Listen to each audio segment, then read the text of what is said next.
पाकिस्तान और भारत के दरमियान हालिया कशीदगी एक नए और खतरनाक मोड़ की तरफ बढ़ रही है, जहां भारतीय मीडिया ने एक मरतबा फिर अपनी चालबाजी और झूठे प्रोपेगेंडे का सहारा लेते हुए पाकिस्तान पर इल्जाम तराशी शुरू कर दी।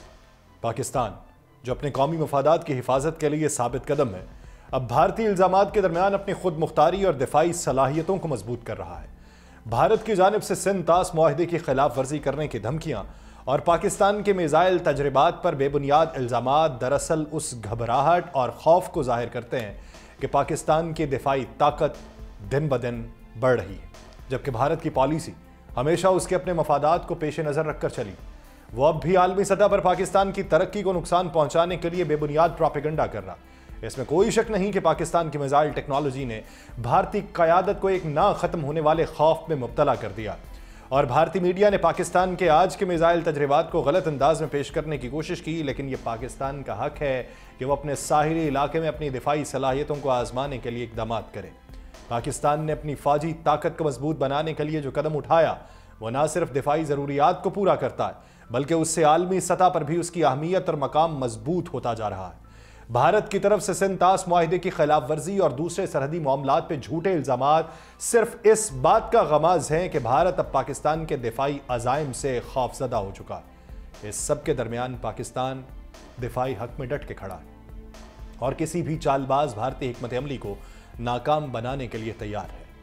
आप सब पर सलामती हो, मैं यासिर रशीद हूं और आप देख रहे हैं 92 डिजिटल। नाज़रीन, पहलगाम के अंदर एक वाक़या रूनमा होता है। इब्तदाई तौर पे एक जोड़े की तस्वीर को सोशल मीडिया के ऊपर वायरल करके क्लेम किया जाता है कि ये वो शख्स था जो मारा गया और ये वो खातून है जो अपने पति की लाश के पास बैठी। फिर वो दोनों लोग, वही भारतीय जोड़ा, वो सोशल मीडिया पर आता है और आके ये कहता है कि हम तो मरे नहीं, हमें मरा हुआ क्यों जाहिर किया जा रहा है। वो जो 112 चेक पोस्टें क्रॉस करके उस इलाके तक पहुंच गए, यानी पाकिस्तान से LOC से अगर उस जगह का फासला देखा जाए तो 400 किलोमीटर है। 112 चेक पोस्ट रास्ते के अंदर आती हैं और वहाँ के जो मकामी लोग हैं वो ये कहते हैं कि अगर हमें एक गांव से दूसरे गांव तक का सफ़र करना पड़े तो 12 चेक पोस्ट को क्रॉस करके हमें जाना पड़ता है। तो वो लोग जिनके पास आतशी असलहा मौजूद था, गन्स मौजूद थी, वो 112 चेक पोस्ट को क्रॉस करके उस इलाके तक पहुंच गए और वहां पे हमला करके वापस फरार भी हो गए। ये असल मुद्दा नहीं था। पाकिस्तानी फौज ने सरहदी इलाके में एक भारतीय फौजी को गिरफ्तार किया। उसका जो कांस्टेबल का नाम है वो है PK सिंह और वो BSF 24 भारत की बॉर्डर सिक्योरिटी फोर्स की बटालियन में खिदमत अंजाम दे रहा है। उसके पकड़े जाने का मंजर किसी कहानी से कम नहीं है। एक भारतीय फौजी जो कि सरहदी दिफा का हिस्सा था, पाकिस्तान की सरजमीन पे गिरफ्तार हुआ। फौजी की गिरफ्तारी के बाद जब उसकी तलाशी ली गई तो कई अहम अशिया वो लेके आया जो उसकी सरगर्मियों और मकसद को मजीद मशकूक बनाती हैं। उसकी गिरफ्तारी से जो अशिया बरामद हुई हैं, एक हथियार है G2। ये एक जदीद और ताकतवर हथियार है जो किसी भी मुमकिना महाजराई के लिए इस्तेमाल होता है। 3 मैगजीन्स उसके पास मौजूद हैं और 60 राउंड्स उसके पास मौजूद हैं।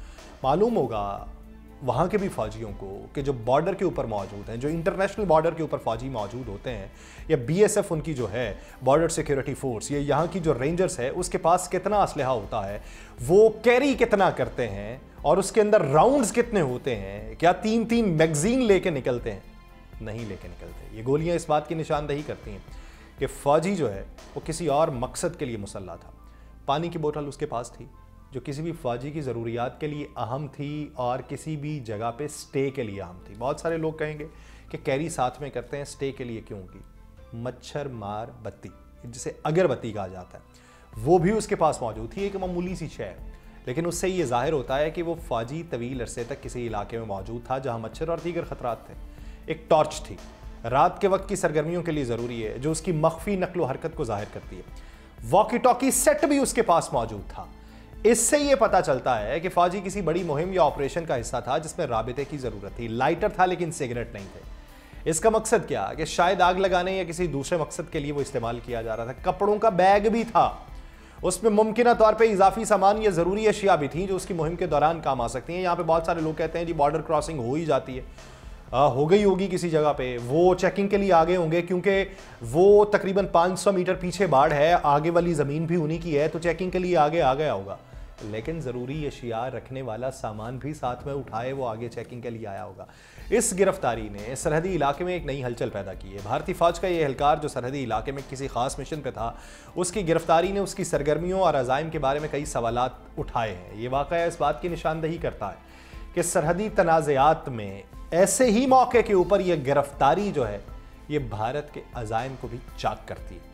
पाकिस्तान ने हालिया कशीदगी के पेश नज़र भारत के लिए अपनी फ़ज़ाई हुदूद बंद कर दी है। वो जो सिंतास मुआहिदे से रूगर्दानी कर गए, सिंतास मुआहिदे से रूगर्दानी क्या हो सकती है और चीन इस मामले में क्या किरदार अदा कर सकता है, आगे चल के बताऊंगा। वो जिन्होंने अटारी बॉर्डर को बंद करने की धमकी दी, वो जिन्होंने सिफारती ताल्लुकात ख़त्म करने की धमकी दी, उनके लिए पाकिस्तान ने जवाब क्या पेश किया है? पाकिस्तान ने अपनी फ़ज़ाई हुदूद को बंद करने का ऐलान कर दिया। ये फैसला जो है ये नॉटेम जिसे कहा जाता है, यानी नॉटेम होता है नोटिस जो एयरमैन्स के लिए होता है, यानी पायलट्स के लिए होता है। A0220/25 के तहत ये किया गया है, जिसमें वाज़े तौर पे कहा गया है कि भारतीय रजिस्टर्ड तैयारों और भारतीय एयरलाइंस या ऑपरेटर्स की मिल्कियत या किराए पे चलने वाले तैयारों समेत फौजी परवाज़ों के लिए पाकिस्तान की फ़ज़ाई हुदूद दस्तयाब नहीं होगी। और इसका इत्तलाक 25 अप्रैल की रात से लेके 25 मई की रात तक के लिए होगा। और इसका इकदाम जो है ये दोनों मुमालिक के दरमियान बढ़ती हुई कशीदगी के दौरान फ़ज़ाई हुदूद की हिफाजत और सिक्योरिटी को यकीनी बनाना है। और ये फैसला पाकिस्तान की तरफ से एक सख्त पैगाम है कि फ़ज़ाई हुदूद के इस्तेमाल पर कंट्रोल रखा जाएगा, ख़ास तौर पर ऐसे हालात में जहाँ कशीदगी और ख़तरात बढ़ चुके हैं। और हालिया कशीदगी के दौरान भारत ने अपने दिफाई शोबे के अंदर भी इकदाम उठाए, जिस पे वो पाकिस्तान पे तो इल्ज़ाम धरता है कि इन दिनों में देखें पाकिस्तान के अंदर दिफाई सरगर्मियां क्या चल रही हैं, पाकिस्तान की जो फौज है वो कहां पे डिप्लॉय हो रही है, पाकिस्तान ने अपने डिफेंस सिस्टम को कहां पे एक्टिव किया है, पाकिस्तान अपने मिसाइल की नकलो हरकत कर रहा है।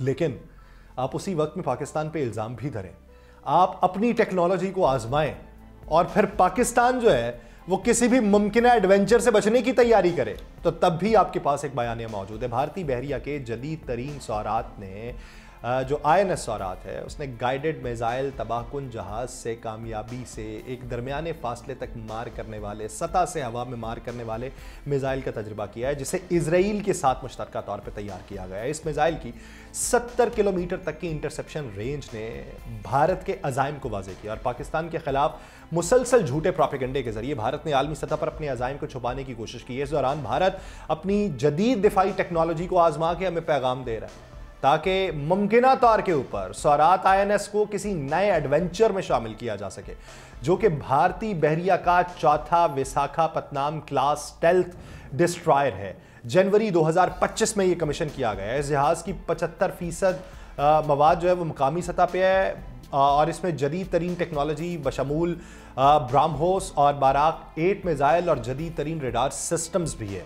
ये जहाज़ भारत के अज़ाइम को वाज़े कर रहा है और पाकिस्तान के खिलाफ अपने हरबे मज़ीद ताकतवर बनाने की तैयारी कर रहा है। और भारत का ये कदम साबित करता है कि वो पाकिस्तान के खिलाफ अपने प्रोपेगेंडे और कशीदगी के बयानिए को आगे बढ़ा रहा है और उसके साथ ही अपनी टेक्नोलॉजी पे वो मुमकिना फ़ौजी कार्रवाई की तैयारियों में मसरूफ़ है। ये एक वाज़े पैगाम है कि भारत अस्करी ताकत को बढ़ाने के साथ साथ पाकिस्तान के खिलाफ अपने अज़ाइम को अमली शक्ल देने के लिए कदम उठा रहा है। और फिर उनका मीडिया बयानिया अपनाता है कि पाकिस्तान की जानिब से 24 और 25 अप्रैल को कराची के साहिल के करीब अपनी खुसूसी इक्तसादी जोन में सतह से सतह पर मार करने वाले मिसाइल के तजर्बे का ऐलान किया गया। और यह ऐलान उन्हें कौन बताता है? IANI के हवाले से बताया जाता है और भारतीय मीडिया इस पे खास तवज्जो दे रहा है कि पाकिस्तान के इस इकदाम को इस मुमकिना रद्द अमल में कि जो भारत की तरफ से दिया जाना था वो उस पर कह रहा है ये पहले से प्लान कर रहे थे। ये दर हकीकत भारतीय मीडिया पाकिस्तान पे इल्ज़ाम लगा रहा है कि एक मिसाइल का तजर्बा है, ये दावा करते हुए कि पाकिस्तान अपने मकासद को हासिल करने के लिए बैनुल अक़वामी कवानीन की खिलाफ वर्जी कर रहा है। लेकिन यह दावा महज भारत की परेशानी और खौफ का मज़हर है, जो कि अपनी सरहदों के करीब होने वाली किसी भी फौजी सरगर्मी को बड़े पैमाने पर अब एक खतरा तस्वुर कर रहा है। और ये मिसाइल तजर्बा पाकिस्तान की दिफाई सलाहियतों को मजबूत करने और आलमी सतह पर अपनी कुव्वत का मुजाहिरा करने की एक कोशिश है। और भारतीय मीडिया का इस पे प्रोपेगेंडे करना इस बात की निशानदेही है कि भारत पाकिस्तान की दिफाई ताकत से परेशान है और अपनी अंदरूनी फिक्र को बढ़ा चढ़ा के पेश कर रहा है। हकीकत यह है कि पाकिस्तान के इस मिसाइल तजर्बे का मकसद सिर्फ अपने दिफाई निजाम को मजबूत बनाना है, ना कि किसी दूसरे मुल्क की सरहदों की खिलाफ वर्जी करना। हमारा पैगाम यह है कि हमें छेड़ोगे नहीं तो अमन रहेगा, छेड़ोगे तो फिर तुम्हारा अमन भी बर्बाद कर देंगे। और पाकिस्तान का यह तजर्बा इस बात को जाहिर करता है कि मुल्क अपनी दिफाई तैयारियों को मजीद मुस्तहकम करने की कोशिश कर रहा है और भारत का इस पर वावेला दरअसल उसके अपने खौफ और अदम एतमाद का इजहार है। इस तरह के प्रोपेगेंडे के पीछे मकसद सिर्फ पाकिस्तान के दिफाई इकदाम को गलत रंग देना है। पाकिस्तान की मिसाइल टेक्नोलॉजी में नुमाया तरक्की हुई है हाल ही में, जिसने मुल्क को अपने दिफाई निज़ाम को मुस्तहकम करने और अपनी खुद मुख्तारी को महफूज रखने के लिए अहम सलाहियत फराहम की है। ये जो अभी एक तजर्बे से खाइफ हुए बैठे हैं, डरे बैठे हैं, उनके लिए पैगाम है कि पाकिस्तान पहले से ही मुख्तलिफ नौइयत के मिसाइल तैयार कर चुका है, जिनमें सतह से सतह, सतह से फजा और फजा से फजा तक मार करने वाले मिसाइल शामिल हैं, लेकिन सिर्फ दिफा के लिए। उन मिसाइलों की खुसूसियात में बड़ी हद तक उनकी रेंज, दुरुस्तगी और मार करने की सलाहियतें आपको बेहतर मालूम है। पाकिस्तान की मिसाइल टेक्नोलॉजी में एटमी वार हेड्स को ले जाने की सलाहियत भी आपको मालूम है, जिसने इलाकाई ताकतों के दरमियान अपने दिफाई निजाम को मजबूत करने का मौका पाकिस्तान को फराहम किया। उन मिसाइलों की एक और अहम खसूसियत यह है कि उनमें AI के निजाम की मौजूदगी है, जो किसी भी किस्म की बैरूनी मुदाखलत या रुकावट के बगैर मिसाइल के हदफ तक पहुंचने की सलाहियत फराहम करता है। पाकिस्तान की मिसाइल टेक्नोलॉजी ने उसको भारत समेत दीगर हमसाया ममालिक के साथ अपने दिफाई तवाजुन को कायम रखने में मदद दी है। हमला करने के लिए नहीं बनाए, दिफा के लिए बनाए गए हैं। हम पे हमला करेंगे तो फिर आप पर भी हमले होंगे। किसी भी जंग या हमले की सूरत में फौरी रद्द-ए-अमल देने की सलाहियत पाकिस्तान के पास ज्यादा है और पाकिस्तान ने अपनी मिसाइल टेक्नोलॉजी में जदीद तरीन इंटीग्रेटेड सिस्टम्स और जदीद नेविगेशन टेक्नोलॉजीज भी शामिल की हैं, जो उनके मजीद मौसर इस्तेमाल को यकीनी बनाती हैं। इसलिए हम और हमारे दिफा के ऊपर तवज्जो देना छोड़ दें, अपने दिफा का सोचें कि अगर आपने हमला किया तो फिर आप दिफा कैसे कर पाएंगे। हमारा अल्लाह मालिक है, हम कर लेंगे। लेकिन दूसरी तरफ अगर देखें, आपने जिस मुआहिदे से रूगर्दानी की, सिंध तास मुआहिदा 1960 में पाकिस्तान और भारत के दरमियान था, जिसके तहत 3 मशरकी दरिया ब्यास, सतलुज और रावी भारत को और 3 मगरबी दरिया सिंध, जहलुम और चनाब पाकिस्तान को दिए गए थे। उस मुआहिदे का मकसद दोनों मुल्कों के दरमियान आबी तनाज़ात को हल करना था। हमने भुगता, हमने कहा कि हमने अपने दरिया छोड़ दिए। यहां पे भी बातें हुई कि हमने सेक्रीफाइस कर लिया, लेकिन सेक्रीफाइस के ऊपर भी आप हमारा पानी रोक लेंगे तो फिर आपको भी तो कुछ ना कुछ भुगतना पड़ सकता है। अगर भारत सिंध तास मुआहिदे को मनसूख करता है तो उसका नतीजा खत्ते में संगीन आबी जंग या तनाज़े की सूरत में तो होगा। पाकिस्तान का इन्हिसार अपने पानी की ज़रूरियात के लिए जहलुम, चनाब और सिंध दरियाओं पे है, जो इस मुआहिदे के तहत पाकिस्तान के हैं। अगर भारत इन दरियाओं पे कंट्रोल हासिल करने की कोशिश करेगा तो पाकिस्तान अपनी ज़राअत और तवानाई की ज़रूरियात के लिए इन दरियाओं पर इन्हिसार करता है, मईशत और ज़िंदगी मुतासर होगी। तो फिर जवाब हमारे पास क्या होगा? हम भी तो कोई इकदाम उठाएंगे।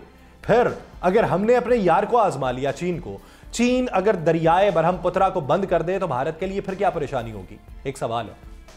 अगर आप अपर हैंडेड हैं, आप पानी रोक लेंगे, छोड़िए सिंध तास मुआहिदे को, वैसे भी बैनुल अक़वामी कवानीन के तहत ऊपर वाले जो ममालिक हैं वो नीचे वाले ममालिक का पानी नहीं रोक सकते। अगर आप वो रोक लेते हैं तो यानी बैनुल अक़वामी सतह के ऊपर आप सिंध तास मुआहिदे को साइड पे करें, आप एक नई मिसाल बना देंगे कि भाई पानी रोका जा सकता है। चीन जो है, अगर दरियाए ब्रह्मपुत्रा जो चीन में लैंशांग जियांग के नाम से जाना जाता है उसको बंद करने का फैसला कर ले तो भारत के लिए एक संगीन बहरान होगा। दरियाए ब्रह्मपुत्रा भारत के शिमाल मशरकी हिस्सों को आबी फराहम करता है और उसका भारत की ज़राअत, तवानाई और पानी की ज़रूरियात पर गहरा असर पड़ेगा। और अगर चीन इस दरिया की फराहमी को रोक दे तो भारत के शिमाल मशरकी इलाके में पानी की शदीद कमी पैदा हो जाएगी। बहुत सारे लोग कहेंगे कि चीन ऐसा क्यों करेगा, तो ये याद रहे कि पाकिस्तान का जो दिफाई निज़ाम है वो भी उसमें से कुछ हमने चीन से मुस्तार लिया हुआ। अगर इधर से चलेंगे तो चीन वाला ही दिफाई निज़ाम जो है वो वापस हमला भारत पे करेगा। तो इसलिए सोच समझ के फैसला कीजिएगा। प्रोपेगेंडा करना आसान होता है, भुगतना उसको मुश्किल पड़ जाता है। देखिए मुश्किलात में कितना इजाफा होगा। मुझे दीजिए इजाज़त, अल्लाह ने के बाद।